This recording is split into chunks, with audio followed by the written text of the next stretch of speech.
Assalamualaikum warahmatullahi wabarakatuh. Jumpa lagi di channel Mamang kita, channel yang akan selalu berbagi seputar alam dan manfaatnya.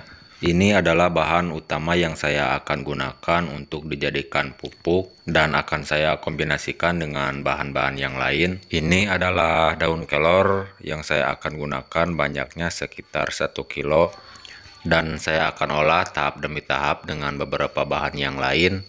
Dan untuk langkah pertama ya teman-teman, persiapkan air bersih, air biasa sekitar 5 liter ke dalam wadah seperti ini. Mau ember, mau apa saja, yang penting berisi muat 5 liter ya teman-teman. Lalu setelah ini pisahkan daun sama rantingnya. Jadi rantingnya itu tidak saya akan gunakan, melainkan dari daunnya yang saya akan gunakan. Dipisahkan seperti ini ya teman-teman. Jadi isi dari video kali ini saya akan berbagi cara pembuatan pupuk dari bahan dasar daun kelor untuk merangsang pertumbuhan. Bisa diterapkan ke tanaman apa saja, terutama untuk tanaman yang masih kecil, tanaman yang baru pindah lokasi dari polybag ke lokasi terbuka seperti lahan perkebunan. Selain itu juga keistimewaan dari daun kelor ini, selain bisa dijadikan pupuk, sangat bagus bagi manusia untuk diolah menjadikan obat tradisional ya teman-teman. Jadi ini hanya untuk cara atau tutorialnya pembuatan pupuk dari bahan daun kelor. Bahannya itu yang saya gunakan 1 kilo dari daun kelor sama air biasa sekitar 5 liter ya teman-teman, yang digunakan untuk diaplikasikan dengan beberapa bahan yang lain.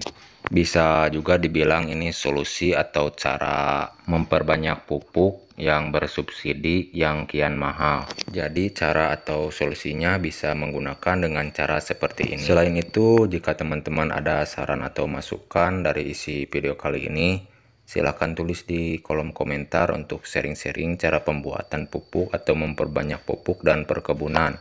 Lalu setelah ini, kalau sudah selesai dari daun kelor, dipisahkan ke dalam wadah yang berisi air sekitar 5 liter ya teman-teman. Untuk langkah atau cara berikutnya, di sini saya akan meramas terlebih dahulu dengan cara dihaluskan. Cara manual yang saya gunakan seperti ini ya teman-teman. Jadi alasan saya diramas terlebih dahulu agar mempercepat mengeluarkan zat-zat dari daun kelornya ya teman-teman, seperti ini. Usahakan waktu menghaluskannya itu sampai mengeluarkan dari daun kelornya itu berwarna hijau, mengeluarkan busa atau leri ya teman-teman. Jadi pupuk dari bahan dasar daun kelor ini yang saya sudah coba dan saya sudah terapkan ke beberapa jenis tanaman, sangat cepat mampu mendorong pertumbuhan. Sangat cocok diaplikasikan ke tanaman-tanaman yang masih kecil, terutama tanaman yang baru pindah lokasi dari polybag ke lokasi terbuka ke perkebunan ya teman-teman. Jika teman-teman yang mempunyai tanaman yang baru pindah lokasi, gunakanlah pupuk seperti ini ya teman-teman, agar tanaman yang baru pindah lokasi itu terjaga tetap subur, pertumbuhannya juga cepat. Untuk dosis atau cara takarannya untuk pemakaiannya teman-teman, nanti saya akan jelaskan setelah semua bahan tercampur merata dengan bahan utamanya daun kelor ini ya teman-teman. Nah seperti inilah teman-teman ya, yang sudah dihaluskan terlebih dahulu.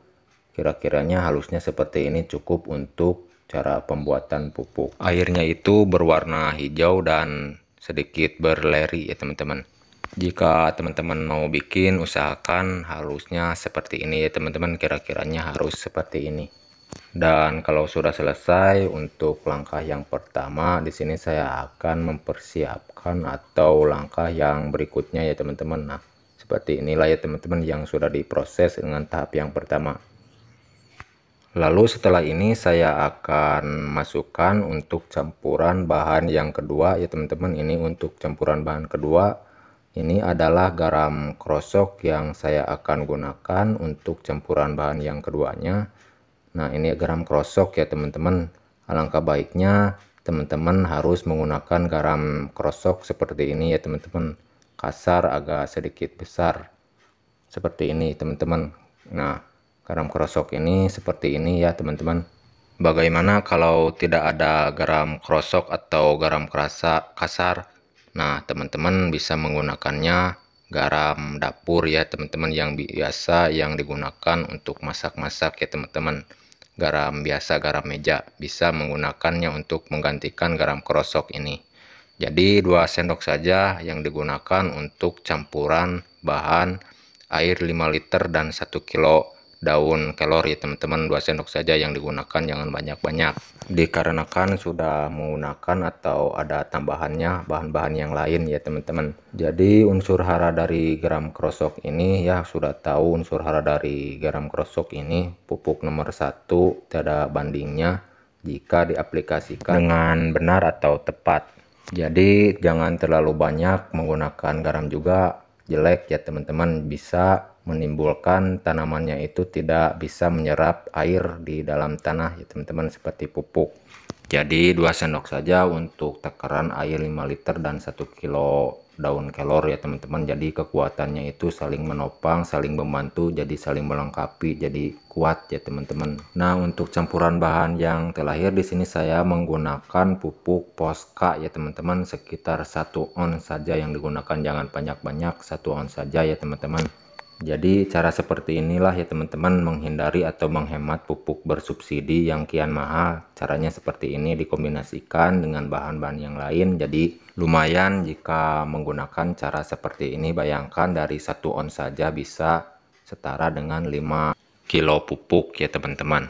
Jadi diaduk terlebih dahulu menggunakan wadah terpisah seperti ini ya teman-teman, agar tercampur merata melarut menjadi satu ya teman-teman. Jadi dilarutkan terlebih dahulu menggunakan wadah seperti ini. Caranya mungkin berbeda-beda ya teman-teman, sesuai selera teman-teman. Yang penting hasilnya sama ya teman-teman, mau pakai apa saja caranya, yang penting hasilnya sama. Lalu kalau sudah selesai tinggal dituangkan, dimasukkan ke dalam racikan atau pupuk yang sudah ada ya teman-teman. Seperti ini dijadikan satu, usahakan diaduk terlebih dahulu agar tercampur merata dengan bahan-bahan yang sudah dibuat yang pertama ya teman-teman. Jadi untuk dari pupuk Poscanya itu ya teman-teman jangan terlalu banyak, 1 ons saja, dikarenakan kalau terlalu banyak itu tidak bagus juga, bisa padat ya teman-teman ke tanah. Jadi kalau terlalu banyak menggunakan Posca itu bisa menimbulkan kepadatan ke dalam area tanah, tidak gembur ya teman-teman kalau terlalu banyak menggunakannya. Lalu setelah ini teman-teman, kalau sudah selesai semua bahan tercampur merata menjadi satu, usahakan fermentasikan terlebih dahulu 2 minggu atau lebih juga lebih bagus ya teman-teman, lebih dari 2 minggu juga lebih bagus ya teman-teman. Dan kalau sudah selesai tahap fermentasi sekitar 2 minggu atau 1 bulan lamanya ya teman-teman, cara penyampurannya itu campurkan air lagi sekitar 5 liter ya teman-teman kalau sudah jadi, kalau sudah selesai difermentasi. Usahakan untuk wadah cara fermentasinya itu menggunakan wadah yang tertutup ya teman-teman, agar lebih mudah waktu mengontrolnya buka tutupnya ya teman-teman. Untuk takaran pemakaiannya tergantung dari tanamannya ya teman-teman, tanamannya besar kecilnya. Kalau tanaman yang masih kecil bisa menggunakan 1 gelas saja yang digunakan, kalau yang sudah agak besar bisa menggunakan 1 gayung untuk pertanaman ya teman-teman. Oke teman-teman, sekian penyampaian dari saya, semoga bermanfaat dari isi video kali ini yang saya sudah sampaikan ya teman-teman. Mohon maaf kalau ada salah kata-kata. Sampai jumpa di video berikut. Assalamualaikum warahmatullahi wabarakatuh.